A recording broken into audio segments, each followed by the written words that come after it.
Senator from Vermont. I call up amendment number 1788, and I ask that it be reported by number. The clerk will report the amendment by number. Senator from Vermont, Mr. Sanders, for himself and Mr. Markey, proposes an amendment numbered 1788 to amendment number 2301. Mr. President, I want to thank Senator Leahy for his support of our amendment, for his beautiful words on John Lewis, and for his insistence that this Senate make sure that every American has the right to vote. That's not asking too much, and that's a bill that we should deal with. Mr. President, I rise to speak in support of the amendment I have filed to the National Defense Authorization Act to cut the bloated $740 billion Pentagon budget by 10% and use that $74 billion in savings to invest in human needs here at home. This amendment is being co-sponsored by Senators Markey, Warren, Merkley, and Wyden, Senator Leahy, and will receive a roll call at 12:10 p.m. This amendment has been endorsed by more than 60 organizations representing millions of working people, environmentalists, and religious leaders, including Public Citizen, the Union of Concerned Scientists, and Physicians for Social Responsibility. Mr. President, in America today, we are experiencing an extraordinary set of crises unprecedented in the history of the United States of America. We are in the midst of a public health crisis that is worse than any time since the Spanish flu of 1918. Over the past 4 months, the coronavirus has infected more than 3.7 million Americans and caused nearly 140,000 deaths. We are in the midst of the worst economic downturn since the Great Depression. During the COVID-19 pandemic, 119 million Americans have seen a decline in their income. Unbelievable. 119 million Americans have seen a decline in their income. 50 million have filed for unemployment, and American households have lost over $6 trillion in wealth. All over this country, in the state of Vermont and in every other state in America, people are going hungry in America. People are going hungry. And many, many people are frightened to death that they will soon be evicted from their apartments or will lose their homes to foreclosure. That is where the American people are today. Loss of jobs, loss of income, hunger, eviction. But on the other hand, there's another reality going on in America today. We don't talk about it much, but we should. And that is that 600 billionaires in our country have seen their wealth go up by $700 billion during their pandemic. So we entered this pandemic with massive income and wealth inequality. Since the pandemic, the very rich have become even richer, while working people have seen a significant decline in their income and wealth. Mr. President, the current crisis, or series of crises, has revealed the extraordinary inequities in our economy. People didn't know it before, they surely know it now. In the United States, today, over half of our workers live paycheck to paycheck. And not surprisingly, when you live paycheck to paycheck and the paychecks stop coming in, you are in financial distress. And that means that your economic situation goes from poverty, which is low wages, to desperation, which is no income coming in at all. And that means that you go hungry. It means that you may become homeless. It means that when you get sick, you no longer have health insurance or the income to see a doctor. What the pandemic has taught us is that a relatively low unemployment rate, which is what we had before the pandemic, does not adequately guarantee for the security and well-being of working families. When tens of millions of our people earn starvation wages, that is not a good economy. When 40% of our people do not have the savings to pay for a $400 emergency, that is not what I would call a good economy. When over 500,000 Americans are homeless and 18 million families spend at least half of their incomes on housing, that is not a good economy. When 87 million people are uninsured or underinsured, that is not a good economy. In other words, to create a good economy, we're going to have to do a whole lot better than that.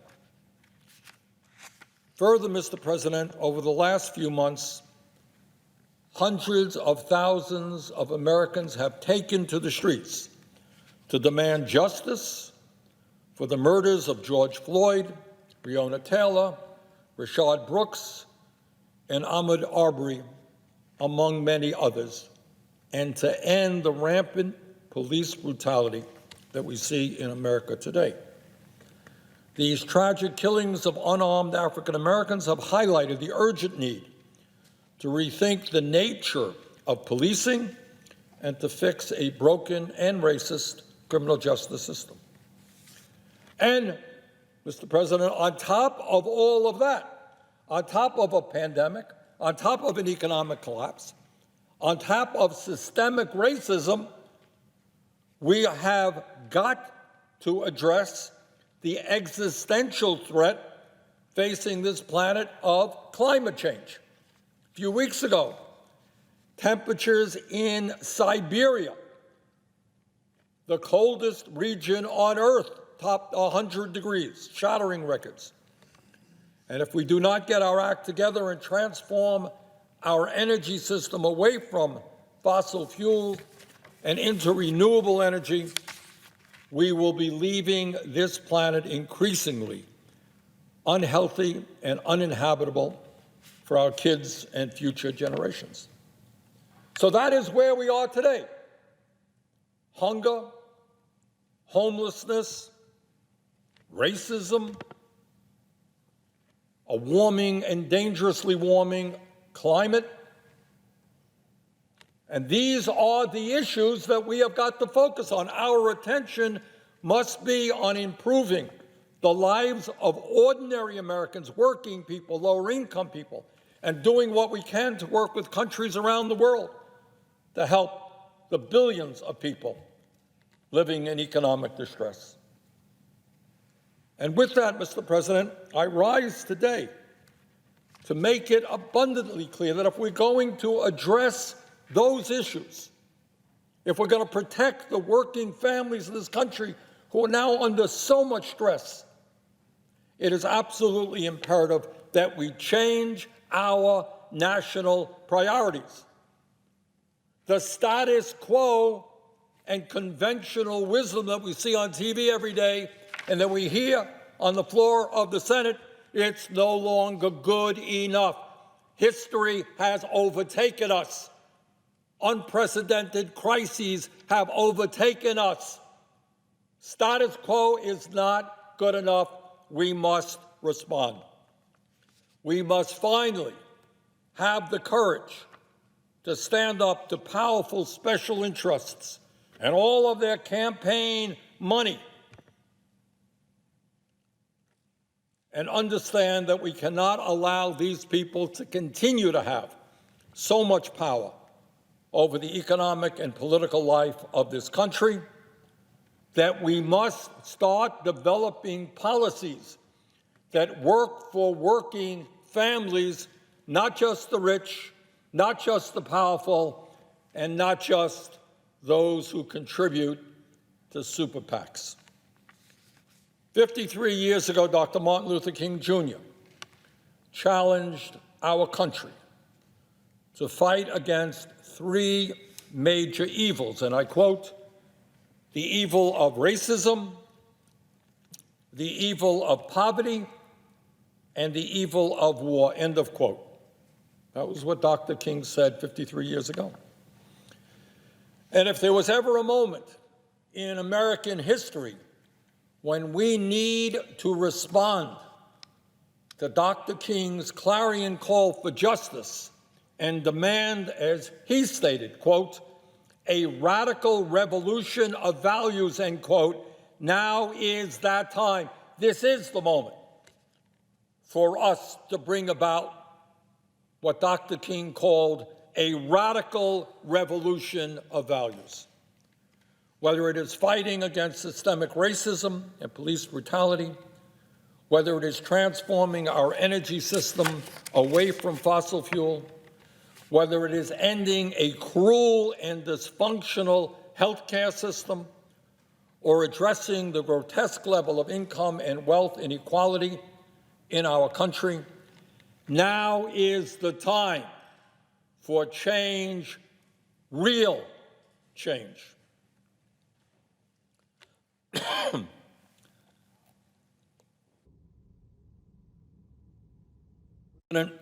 In my view,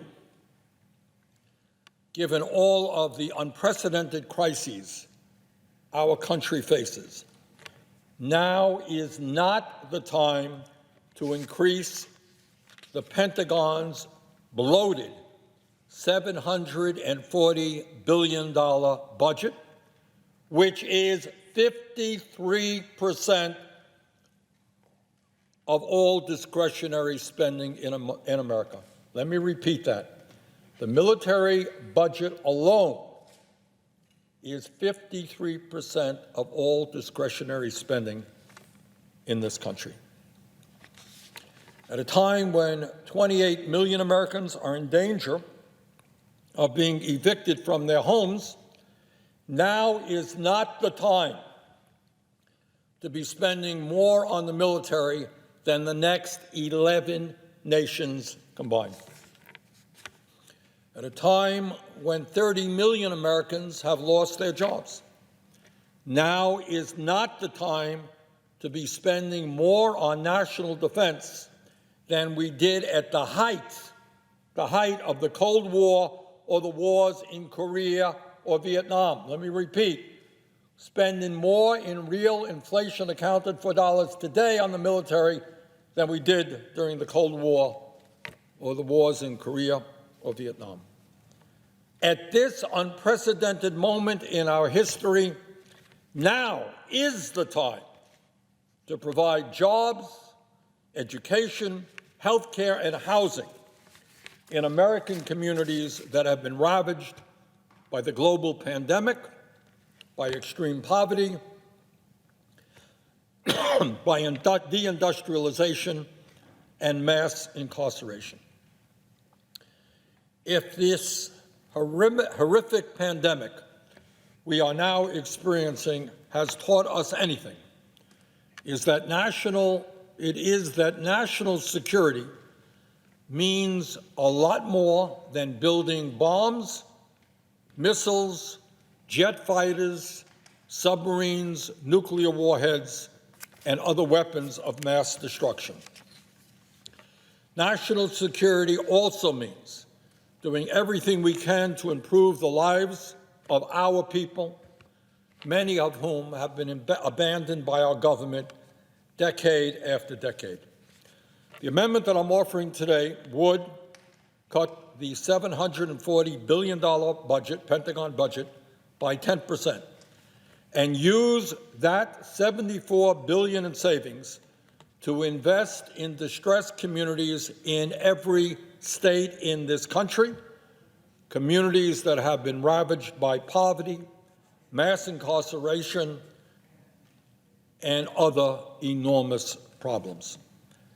Under this amendment, distressed cities and towns would be able to use this $74 billion to create jobs by building affordable housing, new schools, child care facilities, community health centers, public hospitals, libraries, sustainable energy projects, and clean drinking water facilities.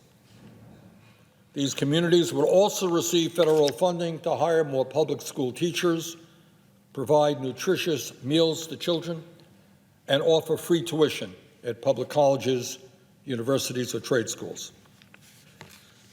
Mr. President, over and over again, our Republican friends, my colleagues here, have told us we cannot possibly afford to address the enormous problems facing working families. We just can't afford it. We don't have the money to deal with homelessness and hunger and inadequate education. That is what they say every day.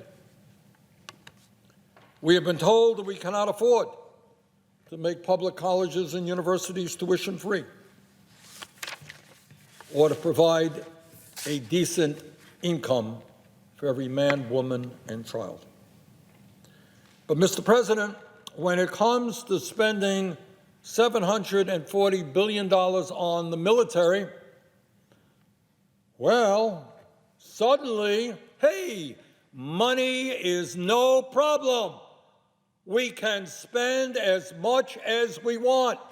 Hey, let's listen to all of the lobbyists from the military-industrial complex who flood Capitol Hill, tell us all their needs. We got to listen to them, but we don't listen to the children in this country who may not have enough food to eat, or the workers in this country who are sleeping out in their cars.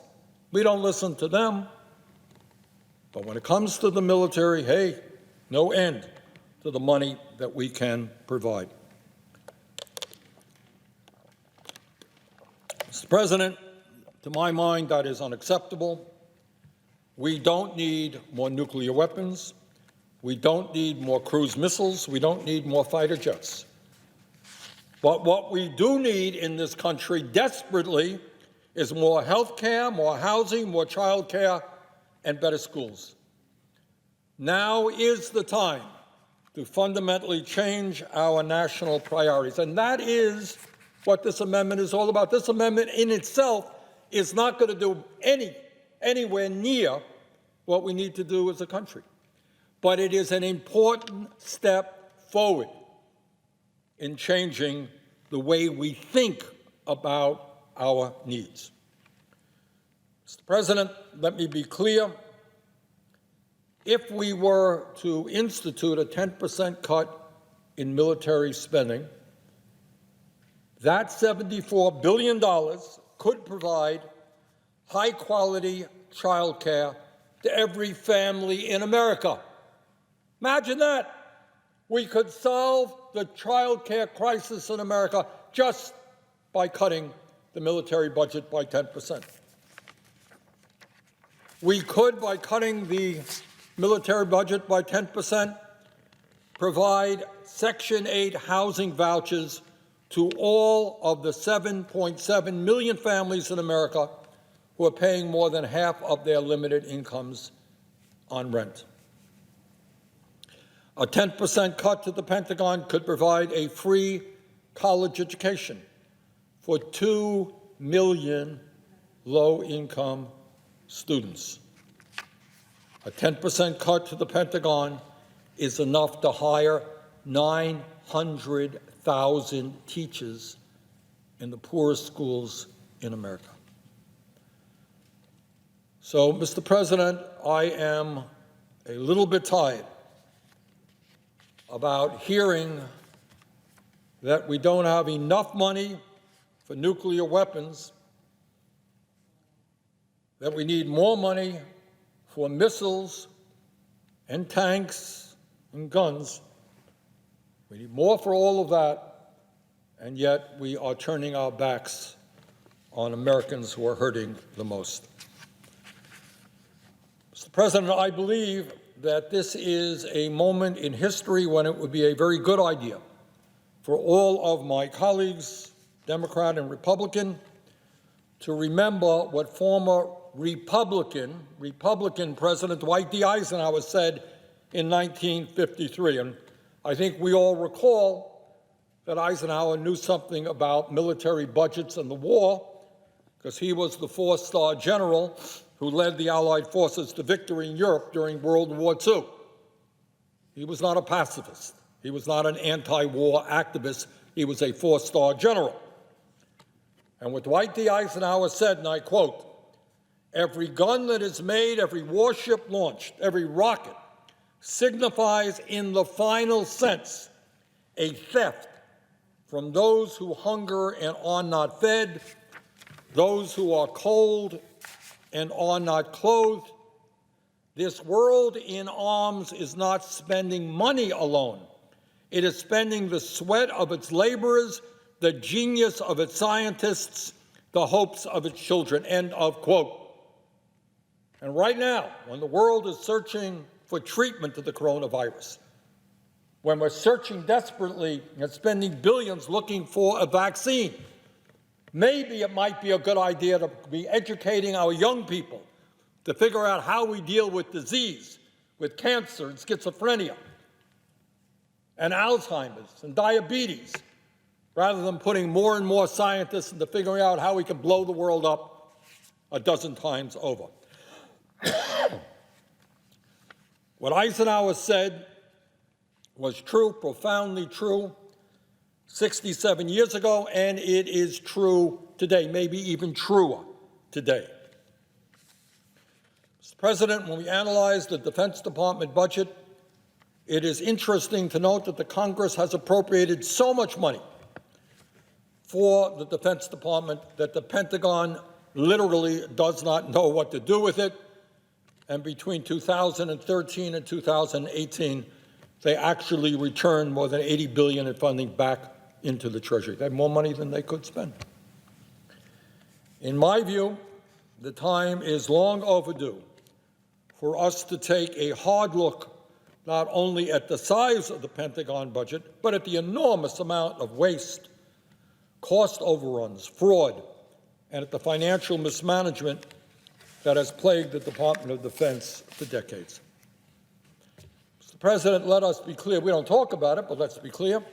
About half of the Pentagon's budget goes directly into the hands of private contractors, not our troops. And over the past 2 decades, virtually every major defense contractor in the United States has paid billions, combined, have paid billions of dollars in fines and settlements for misconduct and fraud, all while making huge profits on those government contracts. Virtually every major defense contractor has been found guilty of misconduct or fraud. Since 1995, Boeing, Lockheed Martin, and United Technologies have paid over $3 billion in fines or related settlements for fraud or misconduct.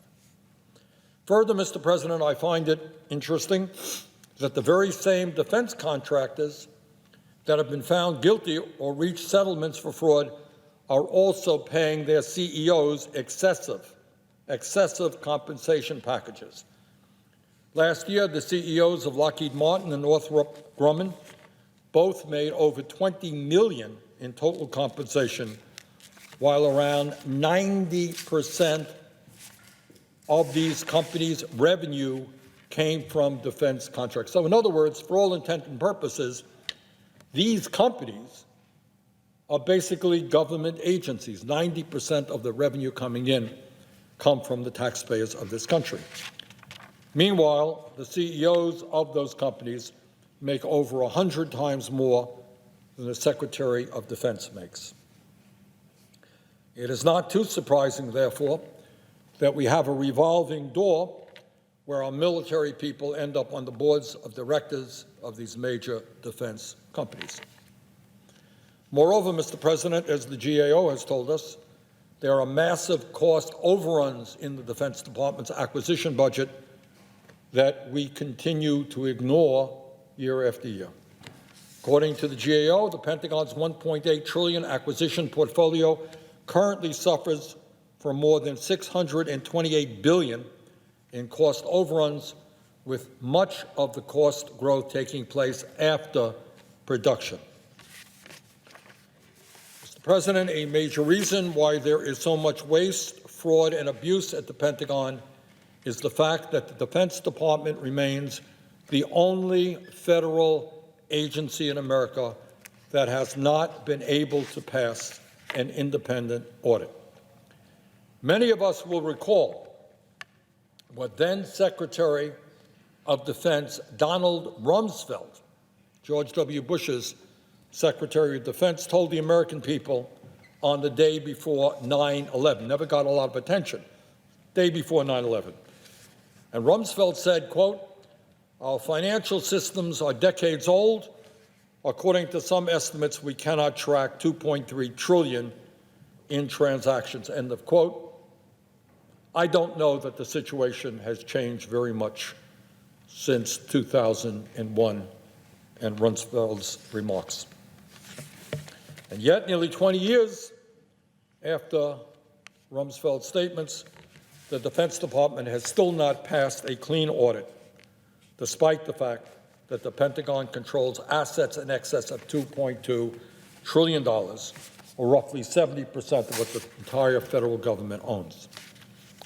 Mr. President, I believe in a strong military, but we cannot keep giving more money to the Pentagon than it needs when millions of children in this country face hunger every day, and 140 million Americans cannot afford the basic necessities of life without going into debt.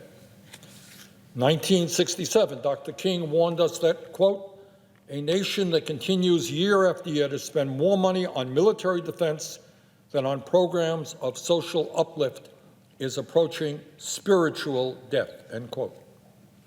And I believe the time is long overdue for us to listen to Dr. King.